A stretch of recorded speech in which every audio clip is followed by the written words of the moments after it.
what's this? Yet more undead corpses rising to the occasion, and the blighters are wearing armor. How jolly unsporting of them.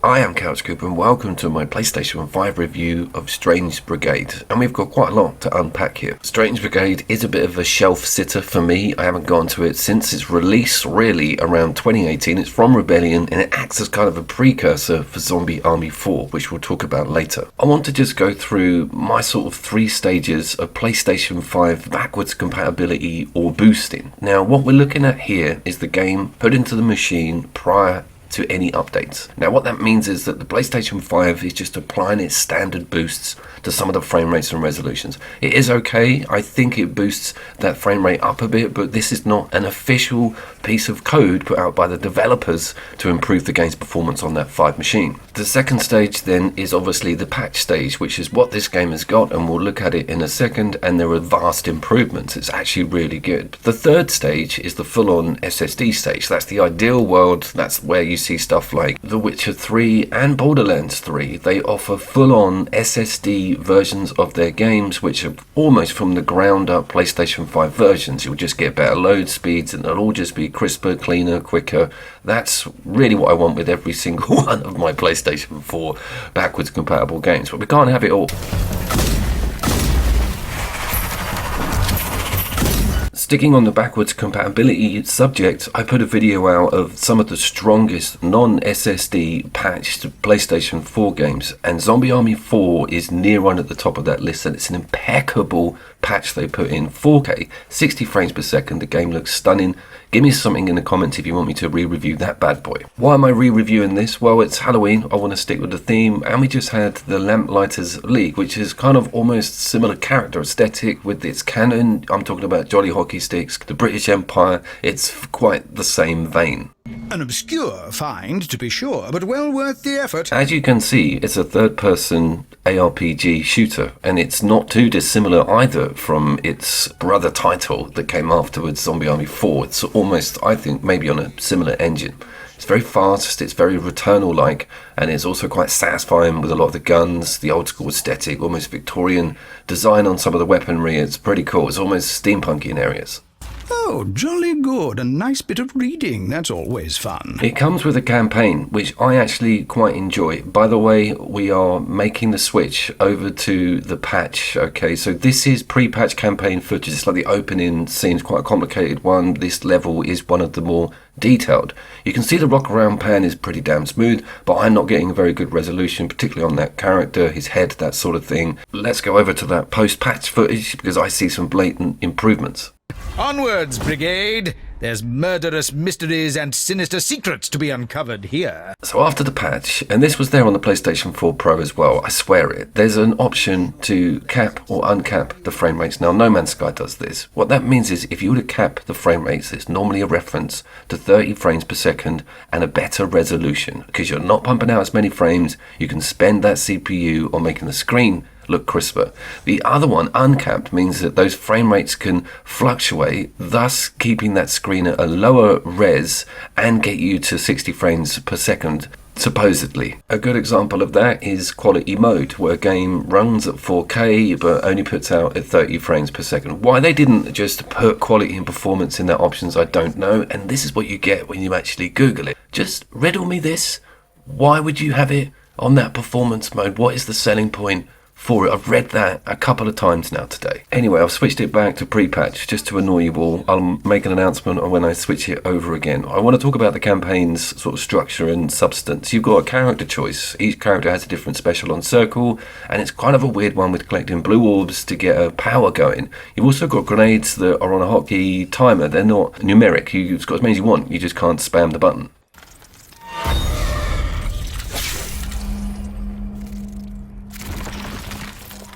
That sort of Egyptian, pharaoh, zombie, Indiana Jones, secrets, treasures, giant scorpions, killer mummies really attracts me. I love the idea of it. It's also sort of a focus back on the 40s, 50s B-movie, and the announcer doesn't get too annoying. He's got a Terry Thomas thing going on. You're kind of smiling quite a lot when playing this campaign, and when you are, you're thinking, damn, the shooting's good. If only we could have this crunched down into the Horde mode, which is what we're about to go to. By the way, I've switched back. We are looking at the best this game looks at currently, and it is pretty damn beautiful.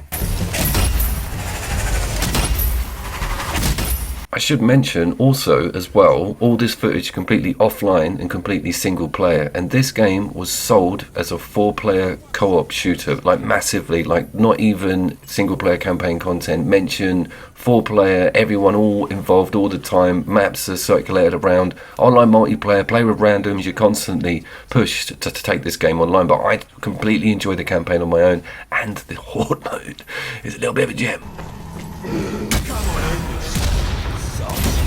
If you complete that campaign, which isn't very difficult, you also get a score attack mode, which is very much like the Mercenaries system. And I'll tell you, hand on heart, it isn't that bad at all. And it's probably worth going through that campaign, you know, on a co-op basis, just to open everything up. But the good news is, the Horde tab is there from the get-go, all the maps can be looked at. The good thing about Horde modes for me is it allows you to see all the enemies sort of in a biome or in an area at sort of high speed and get a really good taste of what that game's all about, and you certainly get that scratched itch with this.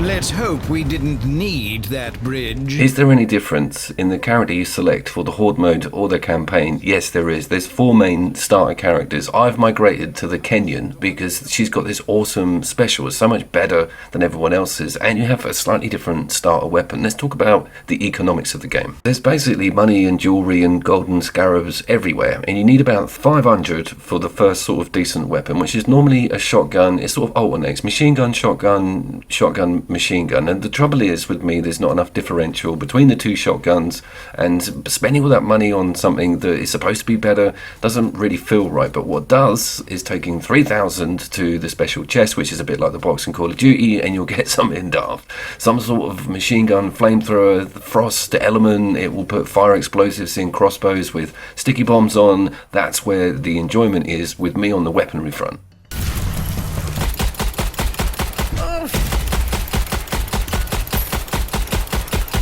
I'm stuck down here, it's a dead end, and I get really scared by the gold hand, which is coming from the gate. I think it's a zombie that's arisen behind me, but it's not. You can get out with the roll. The roll's a little bit of a get out of jail free card. It's got quite a big invincibility window on it. I struggle with that word, apologies.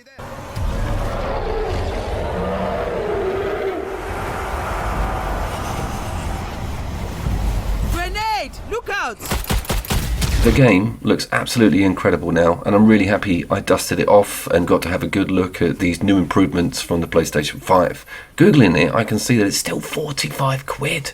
A game from 2018, and keep your eyes peeled for pre-owned copies. If you're big on Rebellion, like I am, and Zombie Army 4, and you haven't even looked at this, get it. It's like a pre-sequel, it's really funny, and you'll fall into those corridors of control, muscle memory really quickly. They're very similar games.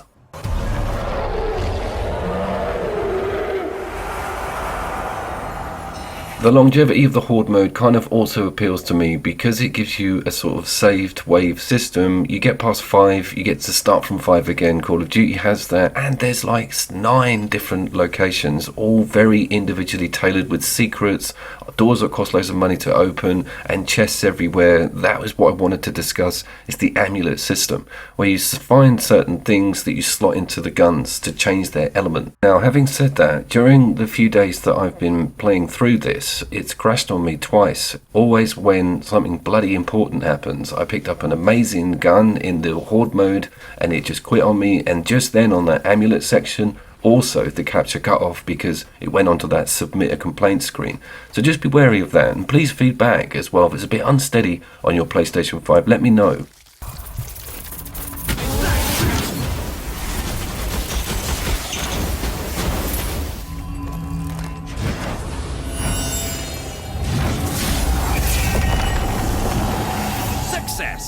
I also wanted to make the very big and final point about the game's traps and destructions and explosives. It really is its major selling point, and what I saw when I first picked it up or in the trailers was these really cool swinging logs, different blades coming down, old school Indiana Jones Temple of Doom stuff that really works well in a game that involves kiting all of these brilliantly animated Egyptian style undead zombies towards you.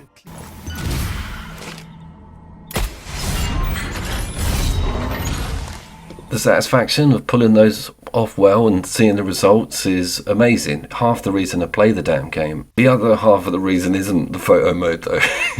After coming off that Cyberpunk video and stuff, yeah, this is a bit restrictive, but you get what you're given. It's nice to stop and have a good look at everything, and those scorpions, some of the mummies, the model details, pretty awesome, but again, not really workable.